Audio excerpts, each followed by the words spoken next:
is that there is a little one kind of addendum to the idea that this is something that can be learned, which is I do think that it's, I mean, I'm sure that it's a view of Rand's, that you can do irreparable damage. You can get to a point after which you can't learn.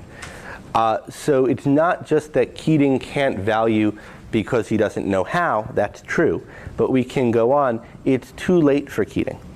So I just want to read a passage on that. Keating eventually returned to painting as a hobby. Painting was, remember, his childhood ambition. It's what he wanted to be that his mother talked him out of because it's not respectable. So now he's trying to paint. 37. He could not say that he liked to paint. It was neither pleasure nor relief. It was self-torture, but somehow that didn't matter. He sat on a canvas before a small easel and looked at an empty sweep of hills, at the woods and the sky. He had a quiet pain as the sole conception of what he wanted to express, a humble, unbearable tenderness for the sight of the earth around him, and something tight, paralyzed, as his soul means to express it. He went on, he tried, he looked at his canvases and knew that nothing was captured in their childish crudeness. It didn't matter, no one was to see them. Keating cannot paint. And what happens when he brings his paintings to Rourke? What does Rourke say? Does anyone remember? After being, tactful and waiting an extra minute, it's too late. Now, how old is Peter Keating here? He's somewhere in his 40s. That does not mean, at some point if you're like, 92 and senile and arthritic, you can't learn to paint because you can't, it's just not enough time to develop the skill in painting. But 42 is not too old for that. And she wouldn't have thought it was. Her own husband, this is later than this, learned to paint, I don't know how old Frank was, in his 70s.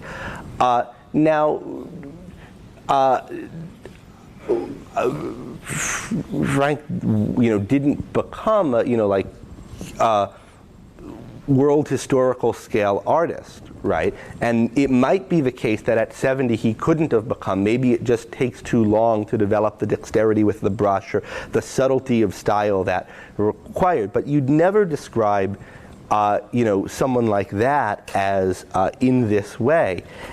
That Keating is described as, he doesn't have anything he wants to express except this vague thing, and there's something paralyzed within him by which he's trying to express it.